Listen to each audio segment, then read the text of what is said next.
Over its many years of publication, JoJo has developed a pretty simple structure in its parts. Stand of the week enemy appears, beats some of the cast, remaining cast figure out his power, and then beat him. Rinse and repeat. Of course, there are some arcs that break the mold of the usual formula, especially when the sign-in chapters start coming out at the beginning of part 7. One in particular that stands out to me is the Promised Land, Sugar Mountain. So, why do I like it? Let's find out. The best thing about this arc for me is the interactions we see with Gyro and Johnny throughout. One example is when Johnny asks about the corpse parts at the beginning, and you can sense the trust the two have in each other as he decides to have faith in what Gyro says to him. This conversation ties into something that happens later on in the arc, so we'll come back to it.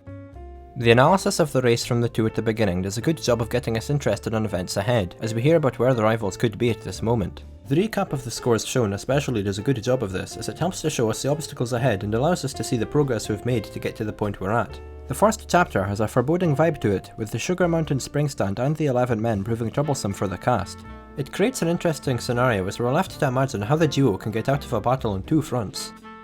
The tension just keeps increasing as the severity of the stand attack becomes clear, and learning more of the 11 men and seeing them come closer adds to this. When this reaches its climax in a casino, the stakes could not be higher. There's nothing overly complex about the battle with the 11 men, nor do they have any personality at all.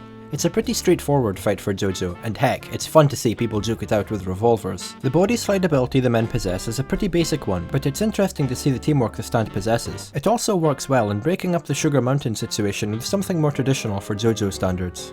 Overall, it just goes with the darker theme I found this arc to have, seeing the men crawl through the dead bodies of their comrades. The assassins were a nice touch in giving an unexpected but realistic way for the men to be defeated and help kill two birds with one stone, or in this case, defeat two stands with a large wad of cash.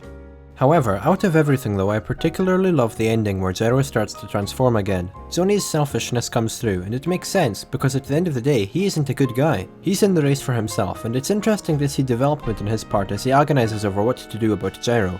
It was a hard decision in the end, but Johnny saving his partner really solidifies the friendship that was building up to this point. It's even further reinforced when bearing in mind the dialogue from earlier.